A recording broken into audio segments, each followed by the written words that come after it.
Pwede bang tumanggap ng banal na komunyon ang kasal lang sa sibil at hindi kasal sa simbahang katolika?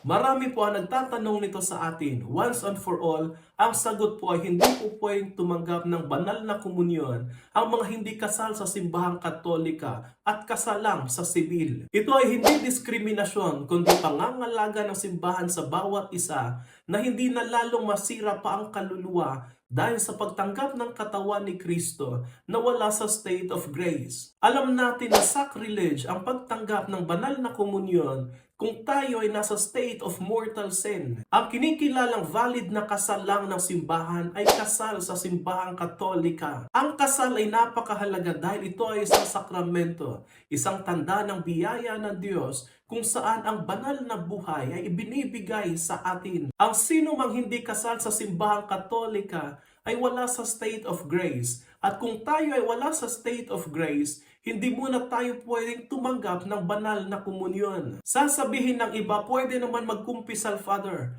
Oo, pwede magkumpisal, pero hindi ka mabibigyan ng absolution ng pari. Bakit? Dahil ang pinakapunto ng pagkukumpisal ay pagsisisi, pagbabago at contrition. Kaya nga sinasabi sa act of contrition, I detest all my sins. I firmly intend to do penance, to sin no more, and to avoid whatever leads me to sin. Hindi naman pwede magkumpisal kayo pero pagdating niyo sa inyong mga bahay ay nasa state of mortal sin pa rin kayo. Kasi hindi naman mawawala yung katotohanan na hindi kayo kasal sa simbahang katolika. Kaya ang invitation lagi ng simbahan bago pumasok sa buhay pag-aasawa ay dapat handa, kilala ang bawat isa, handa sa mga pagsubok at paghihirap, alam ang pinapasok na sakramento, alam ang kahalagahan ng sakramentong ito at implikasyon nito sa buhay mag-asawa. At kung handa na ay tsaka magpakasal sa simbahan na hindi dadaan sa pagli-live-in at pagpapakasal sa sibil. Kung kayo po ay hindi pa kasal sa simbahang katolika,